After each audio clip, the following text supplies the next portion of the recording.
Good morning, Ian Crouch with your 8:30 Hunter News update. Thousands of Lake Macquarie residents are in the dark, with Ausgrid dealing with a major power outage. More than 36,000 homes and businesses are affected by the outage, which stretches from Glendale and Cardiff in the north, down to Belmont in the south and now to Seahampton in the west. Traffic lights are also blacked out. A fault in a feeder line is believed to be the reason for the outage. Ausgrid hopes to have the lights back on by around 9 o'clock. A man has faced court after he and two others broke into a Windale home armed with a ramset gun. It took place in the early hours of last Friday at a Mile Street address, with a 37-year-old man found hiding in another Windale home on Monday. He's been charged with a number of offences, including aggravated robbery with an offensive weapon, drug possession and breaching bail, and an ABO. 2 weeks after the closure of Liddell Power Station, attention is now turned to its impending demolition. In a bid to involve the community, residents are now invited to provide feedback on AGL's demolition plans and the future land use of the site, including the development of a clean energy hub.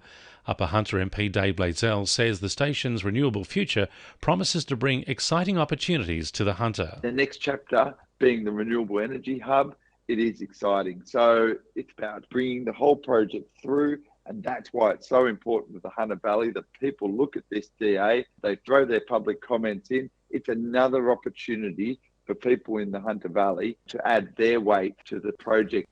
The rental squeeze in the Hunter appears to have improved over the past 12 months. The number of listings on realestate.com is up 27% in the Hunter Valley and just under 10% in Newcastle and Lake Macquarie. It comes as the vacancy rate outside of Newcastle is the highest it's been in 12 months, sitting at 2%, while in the city itself it's 1.8%. National Volunteer Week has prompted the Newcastle Multiple Birth Club to issue a thank you to all their volunteers for the important work they do within the community. The volunteers are also parents of multiples, share their time and knowledge with members of the club in an effort to help them manage the unique struggles which come with the birth of twins or more. Club President Sarah Mason says those who helped keep the club running deserve to be thanked. The most important thing I would love to say to our volunteers is thank you. Our club is totally run by volunteers. We wouldn't exist without you. We all would be much poorer in our lives without the experience and support that you provide to us and our whole community. Thank you, thank you, thank you. The federal government's Special Envoy for the Arts, Susan Templeman, will visit Newcastle today to discuss the next steps in the government's National Cultural Policy, Revive. The $286 million policy aims to guide Australia's arts, entertainment and cultural sector over the next 5 years.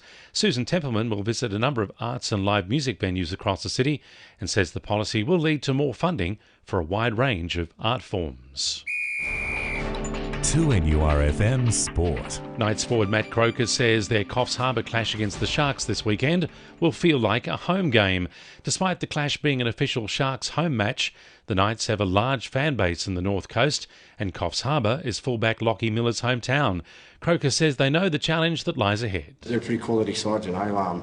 The top four last year and what they've done this year is very impressive. They've got a lot of good players, especially in attack, but I don't think what gets spoken about enough is their defence and how strong they are. So we're going to have to be on our game going up to Coffs.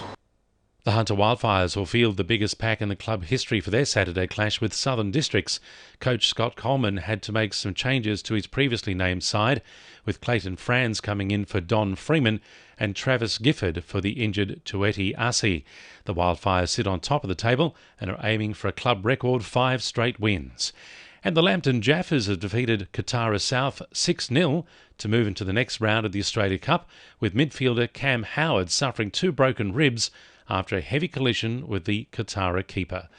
And the winning numbers in Oz Lotto are 5, 17, 21, 22, 34, 37 and 45, and the supplementaries are 35, 41 and 47.